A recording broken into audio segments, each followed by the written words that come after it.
새벽기도에 나오신 성도님들을 주님의 이름으로 환영합니다.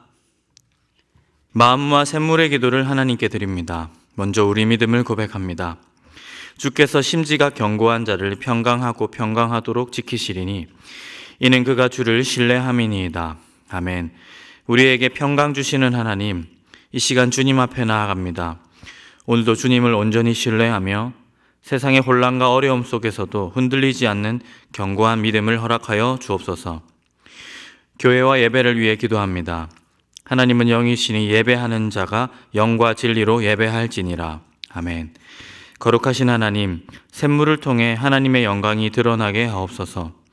샘물의 모든 예배가 영과 진리로 드려지게 하시고 성령님의 임재를 경험하는 거룩한 예배가 되게 하옵소서. 교회의 모든 사역을 통해 하나님의 뜻이 이루어지게 하시고 많은 영혼들이 구원받고 회복되는 은혜의 통로가 되게 하옵소서. 목장과 성도들을 위해 기도합니다. 서로 돌아보아 사랑과 선행을 격려하며 모이기를 패하는 어떤 사람들의 습관과 같이 하지 말고 오직 권하여 그 날이 가까움을 볼수록 더욱 그리하자. 아멘. 사랑의 하나님, 샘물 공동체를 축복하여 주옵소서. 성도들이 서로 사랑하고 섬기며 어려움 가운데 있는 지체들을 돌아보게 하옵소서. 각자의 은사를 통해 교회를 세우는 일에 헌신하게 하시고 믿음의 교제를 통해 서로 격려하고 성장하는 건강한 공동체가 되게 하옵소서. 다음 세대와 청년들을 위해 기도합니다. 오직 여호와를 앙망하는 자는 새 힘을 얻으리니 독수리가 날개치며 올라감 같을 것이요 다른 박질하여도 곤비하지 아니하겠고 걸어가도 피곤하지 아니하리로다. 아멘. 소망의 하나님, 우리의 다음 세대와 청년들을 주님의 날개 아래 보호하여 주옵소서. 세상의 가치관에 물들지 않고 하나님의 말씀으로 무장하여 이 시대의 빛과 소금이 되게 하옵소서. 주님을 향한 열정으로 하나님 나라를 위해 헌신하며 비전과 꿈을 통해 하나님의 영광이 드러나게 하옵소서. 나라와 선교를 위해 기도합니다. 내가 민족들 가운데서 주께 감사하며 열방 중에서 주를 찬송하리이다. 대저 주의 인자하심이 커서 하늘에 미치고 주의 진실은 궁창에 이르나이다. 아멘. 열방의 주인이신 하나님, 우리나라의 지도자들을 축복하셔서 공의와 진리로 국민을 섬기게 하옵소서. 세계 곳곳의 선교사들을 보호하시며 샘물이 기도와 물질로 선교 사역에 동참하게 하옵소서. 북한 동포들에게도 복음의 문이 열려 함께 주님을 찬양하는 날이 속히 오게 하옵소서. 오늘도 우리의 걸음을 인도하시는 예수님의 이름으로 기도합니다. 아멘. 우리에게 주신 하나님 말씀은 느헤미야 4장 7절에서 14절까지 말씀입니다. 우리 한 절씩 읽겠습니다. 산발락과 도비아와 아라비아 사람들과 암몬 사람들과 아스돗 사람들이 예루살렘 성이 중수되어 그 허물어진 틈이 메꾸어져 간다 함을 듣고 심히 분노하여 다 함께 꾀하기를 예루살렘으로 가서 치고 그곳을 요란하게 하자 하기로 우리가 우리 하나님께 기도하며 그들로 말미암아 파수꾼을 두어 주야로 방비하는데 유다 사람들은 이르기를 흙무더기가 아직도 많거늘 짐을 나르는 자의 힘이 다 빠졌으니 우리가 성을 건축하지 못하리라 하고 우리의 원수들은 이르기를 그들이 알지 못하고 보지 못하는 사이에 우리가 그들 가운데 달려 들어가서 살육하여 역사를 그치게 하리라 하고 그 원수들의 근처에 거주하는 유다 사람들도 그 각처에서 와서 10번이나 우리에게 말하기를 너희가 우리에게로 와야 하리라 하기로 내가 성벽 뒤에 낮고 넓은 곳에 백성이 그들의 종족을 따라 칼과 창과 활을 가지고 서 있게 하고 내가 돌아본 후에 일어나서 귀족들과 민장들과 남은 백성에게 말하기를 너희는 그들을 두려워하지 말고 지극히 크시고 두려우신 줄을 기억하고 너희 형제와 자녀와 아내와 집을 위하여 싸우라 하였느니라. 아멘. 오늘 읽은 말씀으로 위기의 정체와 그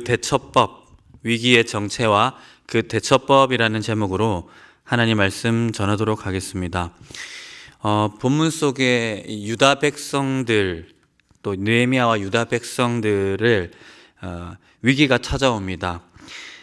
그 위기는 이 백성들과 또 느헤미야의 마음을 어떤 방향으로 몰고 가고 있습니다. 그 위기의 목표와 정체가 드러나는 지점이라고 할 수 있겠습니다. 우리의 삶에도 이따금씩 위기가 찾아와서 우리를 어디론가 데려가고 흔들어 놓습니다. 그러나 그 일이 일어나는 현장에서는 그 위기가 지금 어디로 나를 데려가는지, 어떤 방향으로 나를 이끌고 있는지 그 위기의 정체와 목표에 대해서 알 길이 없습니다. 그저 당해내야만 하는 순간이더라 하는 겁니다. 여러분 알아야 합니다. 우리를 찾는 삶의 위기가 그 정체가 무엇이며 목표가 무엇인지 우리가 깨달아 알 수 있어야 합니다. 그것을 알고 그 위기가 우리의 삶을 어디로 몰아가는지를 알 때에만 우리가 온전히 대처할 수 있을 것입니다.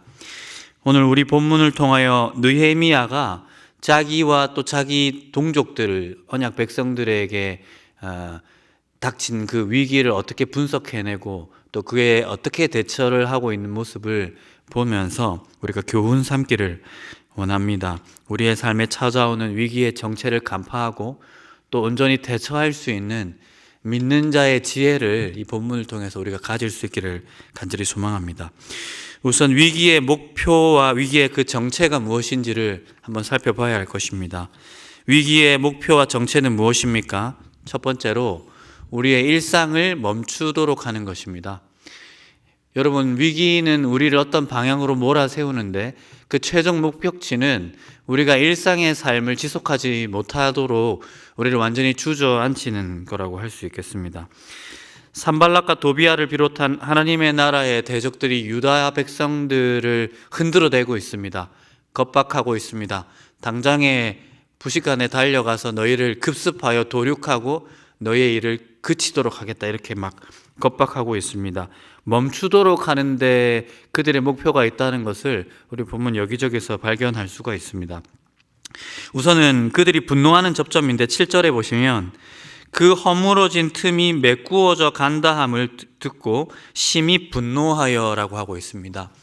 위기를 발생하고 있는 대적자들이 그 위기를 일으키는 이유가 뭐냐면 그들이 이 유다 백성들이 하나님의 성벽을 중수하는 일을 매일매일 꾸준히 하여서 그 일상을 지속함으로 인하여서 그 열매를 점점 누리게 되는 그 성벽이 메꾸어져 간다 하는 소식을 듣고 이들이 분노하고 있는 모습을 본문에서 보여주고 있는 것입니다. 매일 성벽이 쌓여지는 일은 일상이 지속되었다는 것이며 하나님의 은혜 안에서 그들이 충실하게 자기의 가업을 매일매일 지속했다는 것을 의미합니다. 그로 인하여서 자연히 하나님 주신 은혜로서 또 자기의 삶의 성실한 그 결과로서 열매를 누리게 되는 장면들을 이 대적들이 보고 그 지점에서 이게 분노하고 있는 모습을 보여주고 있는 것입니다. 이스라엘 백성들, 유다 백성들의 별일 없이 사는 그 모습들이 배가 아픈 것이고 당장에 달려가 그들을 주저앉히기 위해서 위기를 만들어 놓고 있는 대적들의 모습을 보여주고 있는 것입니다. 11절에 보시면 명확하게 나옵니다. 역사를 그치게 하리라. 역사를 그치게 하리라. 너희가 아무것도 못하도록 하겠다. 불식간에 쳐들어가 해하고 무너뜨리겠다. 목표는 중도 하차하도록 만들겠다. 그들의 일상을 멈춰 세우고 성벽 중수의 역사가 완결되지 못한 채 완전히 주저앉도록 폐허로 남도록 하는 것이 그들의 목표였습니다. 사랑하는 성도 여러분, 우리의 삶에 찾아오는 삶의 여러 위기가 있습니다.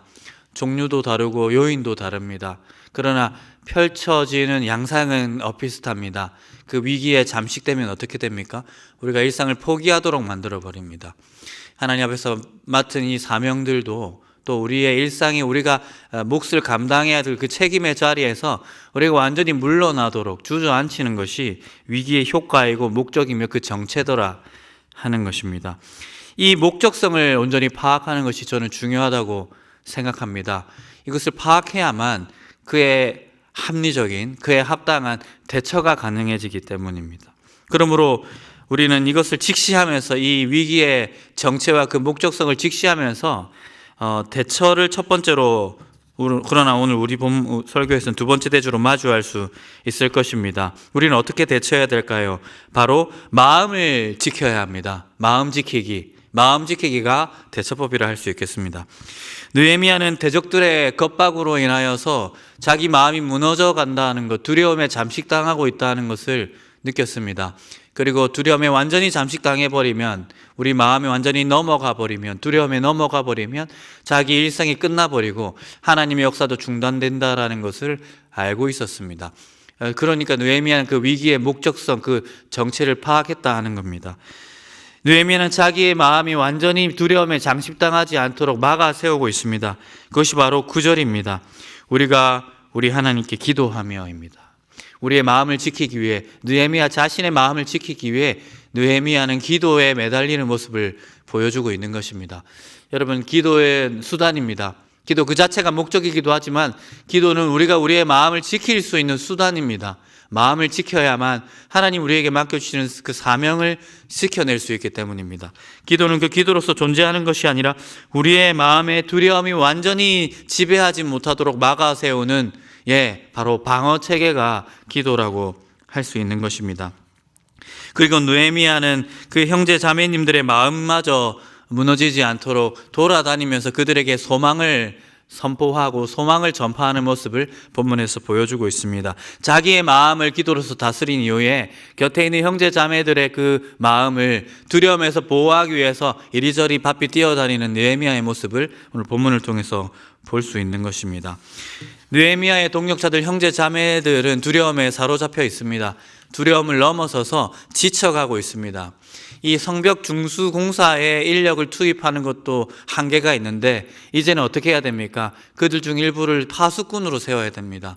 노동자를 점점 줄여가야만 하는 상황. 그럼에도 불구하고 자기 하루의 일당량은 채워야 하는 그 상황에 놓여져 있었습니다. 이 손에 힘이 쭉쭉 빠져가는 모습을 그들이 보여줄 수밖에 없었다 하는 거예요. 그래서 그 두려움이, 그 지쳐감이, 그 무기력함이 백성들을 완전히 지배하지 못하도록 느헤미야가 막아 세우고 있는 것입니다. 14절입니다. 너희는 그들을 두려워하지 말고 지키시고 두려우신 주를 기억하고. 아멘. 성도 여러분, 우리의 삶에 위기가 찾아올 때 우리는 우리의 마음을 지킬 수 있어야 됩니다. 우리 개인의 마음을 지키는 용이한 수단, 아니 최후의 수단은 바로 기도입니다. 최고의 수단이라고도 할 수 있습니다.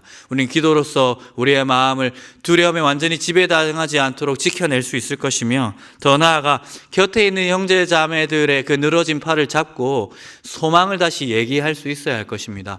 왜냐하면 그 위기의 정체와 목적 자체가 우리를 완전히 멈추어 세우는 일에 있기 때문입니다. 곁에 있는 사람이 두려움에 잠식당하여 멈춰 서버린다면 하나님의 나라의 역사도 멈춰 설 수 있습니다. 세 겹줄이 끊어지지 않도록 하기 위하여서 곁에 있는 형제 자매를 아름다운 방식으로 이끌어나가는 모습을 느헤미야가 보여줬던 것처럼 우리도 우리의 삶에 당하는 위기 앞에서, 우리 공동체가 혹은 당하는 위기 앞에서 곁에 있는 형제 자매들이 두려움에 완전히 마음이 잠식당하지 않도록 그들을 위로하고 섬기고 봉사하는 모습을 보여줘야 할 것입니다. 나의 마음을 지키고 곁에 있는 사람의 마음을 지켜내는 것입니다. 그리고 해야 할 마지막 대처는 당연히 세 번째로 일상 지키기입니다. 일상을 지키는 것입니다. 여러분, 우리의 마음을 지키는 이유는 우리의 마음의 평화 그 자체가 목적이 아닌 것입니다. 이 마음이 무너지면 우리가 지금 해나가고 있는 일상에서 주님의 나라의 역사를 우리가 그치게 되기 때문입니다. 기도 또한 마찬가지였습니다. 곁에 있는 사람에게 소망을 끼치고 마음을 평안하게 하고 나의 마음을 이 기도로서 부여잡아야 될 이유는 기도 그 자체가 목적이 아니라, 마음의 그 평안함 그 자체가 목적이 아니라, 이를 통해서 우리가 짊어지고 있는 짐을 하나님 안에서 우리가 책임지고 있는 그 책임들을 끝까지 감당할 수 있기 위해서였습니다. 그래서 느헤미야는 기도의 자리에서 멈춰버리지 않습니다. 곁에 있는 사람을 그저 말로만 위로하지 않습니다. 느헤미야는 탁월한 행정가의 모습을 오늘 본문에서 보여주고 있다는 것입니다. 9절입니다. 파수꾼을 두어 주야로 방비하는데 라고 했습니다. 이어서 13절입니다. 내가 성벽 뒤에 낮고 넓은 곳에 백성이 그들의 종족을 따라 칼과 창과 활을 가지고 서 있게 하고. 14절입니다. 너희 형제와 자녀와 아내와 집을 위하여 싸우라 입니다. 여러분, 신앙은 기도의 자리에서 끝나버리지 않습니다. 우리의 마음이 편안한 것을 그 자체로서 목적 삼지 않습니다. 우리가 우리의 마음을 지켜내기 위해서 기도하면서 또 곁에 있는 형제 자매들의 믿음을 붙돋아 주면서 궁극적으로 나아가야 될 영역은 삶의 영역입니다. 우리가 삶을 책임지는 것입니다. 가정을 책임지는 것이며 오늘 우리가 쌓아야 될 벽돌 한 장을 쌓기 위해서 힘을 내도록 하기 위해서 기도하는 것이며 곁에 있는 사람에게 응원하는 것입니다. 느헤미야는 신앙적인 권명과 용기를 북돋아주는 그 느헤미야는 기도의 자리를 박차고 일어나서 그저 말로써 위로하는 것에서 넘어서서 실제적으로 행정가의 모습을 보여주고 있는 것입니다. 방비하게 하고 실제 삶을 성벽 중수의 역사를 지속할 수 있는 그 지속적인 구조를 계속해서 만들어 놓는 느헤미야의 모습을 보여주고 있는 것입니다. 사랑하는 성도 여러분, 우리는 이 위기의 목적성을 알고 있습니다. 우리가 주저앉도록 하는 것입니다. 이를 위해서 그 위기는 우리를 두려움의 마음으로 몰아갈 것입니다. 우리는 기도로서 이것을 방비해야 할 것입니다. 그리고 있는 곁에 있는 형제 자매들의 마음도 그 두려움에 완전히 잠식당하지 않도록 막아 세워야 할 것입니다. 그리고 궁극적으로 헤쳐나가야 될 삶의 모습이 있습니다. 그것은 실제적인 삶, 실사구시적인 일을 하는 것입니다. 우리에게 맡겨진 일, 그 과업을 오늘도 충실히 해나가는 것, 더 잘하기 위해서 좀 더 생산적이고 합리적인 구조를 만들어내는 것, 그것이 우리가 위기 앞에 대비해야 되는 대처법 마지막이라 하는 것입니다. 말씀을 맺겠습니다. 사랑하는 성도 여러분, 우리의 삶을 지속하지 못하게 하는 위기로부터 우리 자신을 보호하기를 간절히 소망합니다. 그것이 그 위기가 우리의 삶을 궁극적으로 무너뜨리려고 하는 목적성이기 때문입니다. 기도로서 또 예배를 통하여서 우리의 마음을 다잡기 원합니다. 그리고 신방이나 또 목장 모임을 통하여서 그 두려움에 잠식당하는 형제 자매가 있다면 북돋아주고 하나님이 함께 하신다라고 소망과 위로의 말을 건넬 수 있을 것입니다. 그리고 더 나아가서 우리 모두가, 나를 포함하여서 형제 자매들 모두가 실제적인 삶의 짐을 짊어질 수 있도록 돕는 것입니다. 먼저 내가 내 일상에 충실한 것입니다. 이를 통해서 소망의 하나님이 드러날 수 있습니다. 그리고 권면하는 것입니다. 일상을 멈춰 세우고 있는 형제 자매들이 있다면 그 책임을 짊어지라고, 우리 힘있게 하나님 나라를 지켜가자고 계속해서 권면하며 실제적인 삶의 책임을 그들로 하여금 짊어지도록 노력하는 것입니다. 이를 통하여서 우리 인생에 마주한 위기를 우리가 온전히 대처할 수 있게 될 것입니다. 주저앉는 것이 아니라, 손을 늘어뜨리는 것이 아니라 오늘도 우리에게 맡겨진 일을 더욱더 충실히 감당함으로 매일매일 우리의 삶에 하나님의 나라가 메꾸어지도록 열매 맺게 하도록 우리가 살아갈 수 있는 것입니다. 이러한 복된 삶 사시는 저와 여러분의 삶이 되기를 간절히 소망합니다.